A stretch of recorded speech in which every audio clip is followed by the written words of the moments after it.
Idaho Falls, a peaceful town nestled amidst the picturesque landscapes of Idaho, was shaken to its core on June 13, 1996. The tranquility of a summer morning was shattered by a horrific discovery that would forever change the lives of its residents.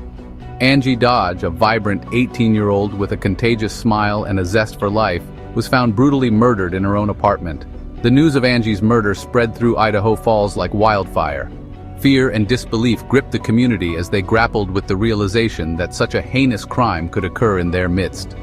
The once safe streets now seemed ominous, and the shadow of suspicion loomed large over the town.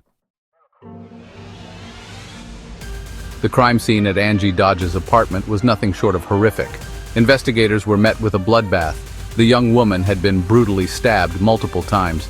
The violence of the attack shook even seasoned detectives. The apartment, a place where Angie should have felt safe, had been transformed into a scene of unimaginable horror.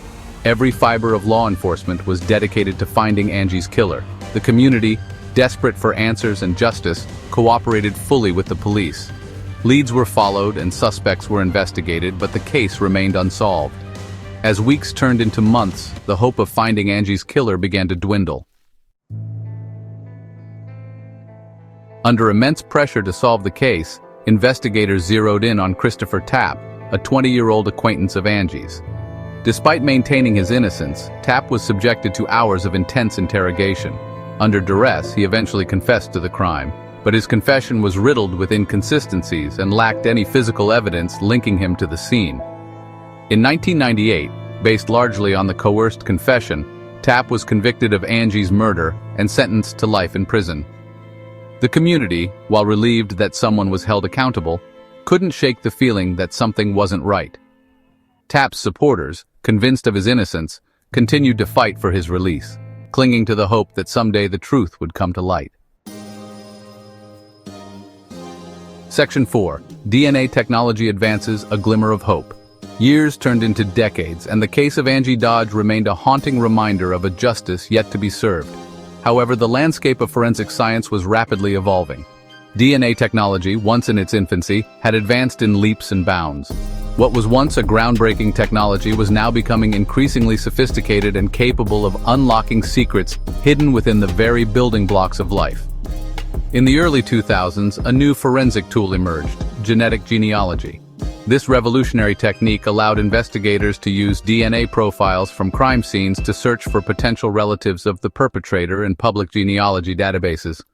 This breakthrough held immense promise for solving cold cases, providing a new avenue to identify criminals and exonerate the innocent.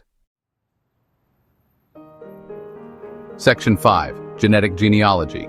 Tracing the roots of a killer. In 2018, with renewed hope fueled by advancements in DNA technology, investigators turned to C.C. Moore, a renowned genetic genealogist. Moore, known for her expertise in using DNA to solve cold cases, agreed to take on the challenge of identifying Angie Dodge's killer. She began by meticulously analyzing the DNA profile from the crime scene, comparing it to millions of profiles in public genealogy databases. The process was painstakingly slow, but Moore's dedication paid off.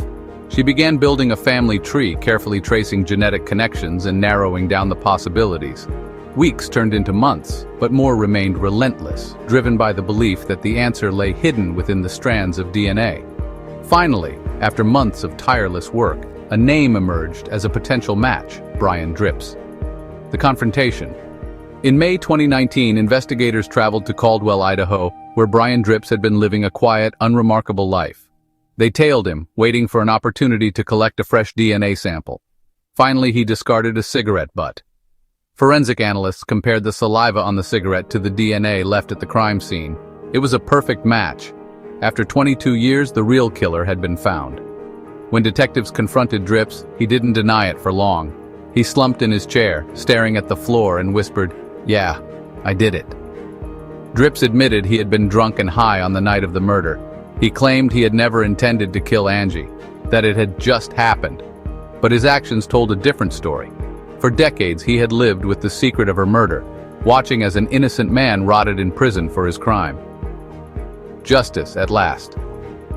In 2020, Brian Dripps was sentenced to life in prison for the rape and murder of Angie Dodge. As for Christopher Tapp, He had spent 20 years behind bars for a crime he didn't commit. In 2019, with the new DNA evidence, his conviction was overturned, and he was finally exonerated. Angie's mother, Carol Dodge, had fought for years to find the real killer. When justice was finally served, she wept, both for her daughter and for the young man who had lost 2 decades of his life to a system that failed him.